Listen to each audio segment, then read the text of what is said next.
Hello everyone, I'm Sebastian Y and this is Foundations of Economics. In this video I'm going to solve some practice exercises related to elasticity. In this first exercise we have the demand function QD equals 200 minus 2p, and we are going to calculate the price elasticity at 5 different points along this demand curve. For each of these we are going to use the definition of elasticity. Elasticity equals the slope of the demand curve times P over Q. The slope of our demand curve here is minus 2, so in all cases we'll have minus 2 times P over Q, and we'll get P over Q from our graph. So for point A, we have the price is 80 and the quantity is 40. So for point A, the elasticity is negative 2 times 80 over 40.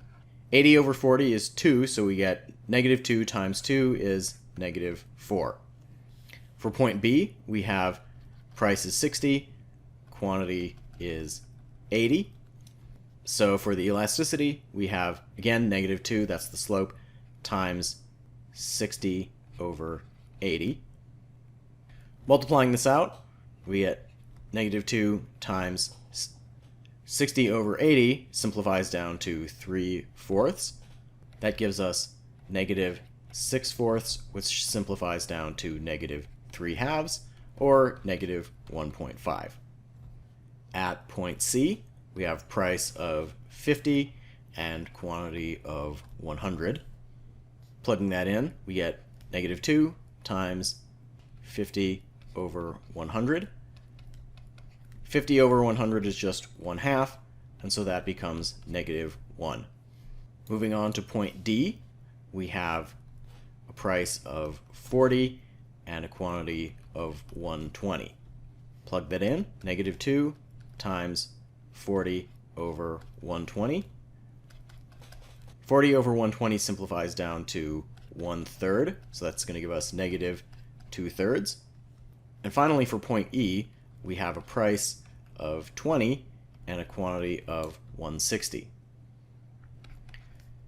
That gives us 20 over 160 right here.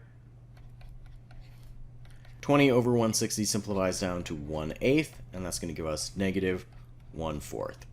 We can see here that at points like A and B, where we have a relatively high price and low quantity, we have high elasticity, and when we have points like D and E, where we have low price and high quantity, we have relatively low elasticity. The second part to this is to determine where the demand curve is inelastic, elastic, and unit elastic. For that, we look at the absolute value of the elasticity. For points like A and B, it's bigger than 1, so this is elastic. If it's negative 1, that's where it's unit elastic. And if the elasticity has an absolute value less than 1, it's going to be inelastic. Going back up to the graph, we know that point C, that's where we have unit elastic. And then all these points up here have an elasticity with absolute value greater than 1, so that's going to be elastic. And all of these points down here are going to be inelastic. Next, we're going to look at a few elasticity calculations. For all of these, we are going to use the basic definition of elasticity, which is the percent change in y divided by the percent change in x. What y and x are specifically depends on the specific question, so let's dig into this. Number 1, suppose the income elasticity of demand for bologna is negative 0.8. So we're going to plug that right into our equation, so we got negative 0.8. If income increases by 5%, how much would we expect the quantity demanded to change? For income elasticity, we have percent change in quantity divided by the percent change in income, which we know is 5%.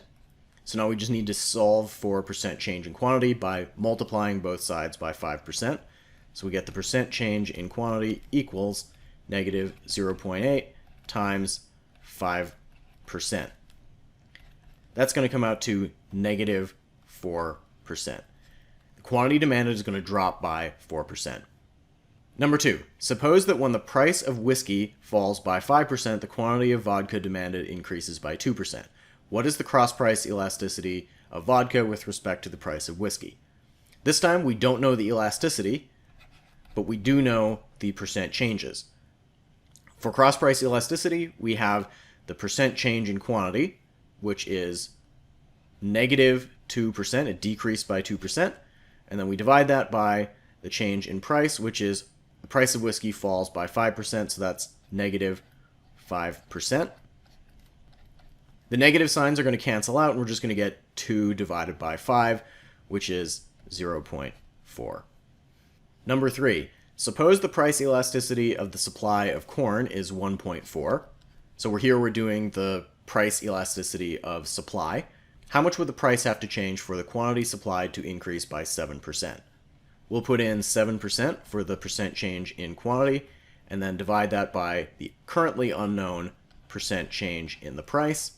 To figure this out, we are going to multiply both sides by the percent change in price. That's going to give us 1.4 times the percent change in price equals 7%. And then divide both sides by 1.4 to get 7% divided by 1.4, which is 5%.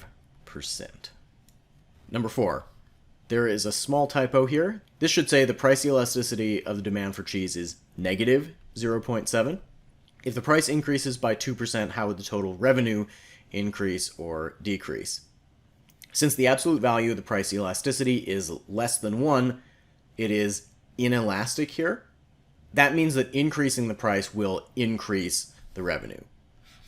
Mathematically, we could show why this is by calculating the quantity change here. Negative 0.7 equals the percent change in quantity divided by 2%. Multiply both sides by 2%, and we get the percent change in quantity is negative 1.4%.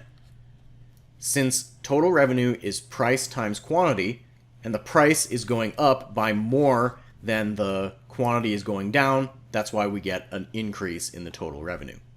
For the last one, suppose the income elasticity of the demand for TVs is 0.9.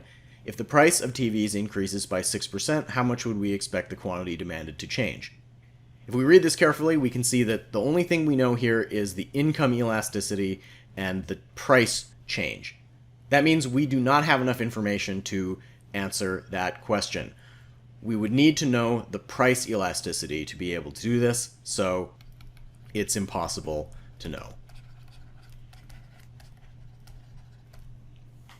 This has been a few examples of elasticity calculations.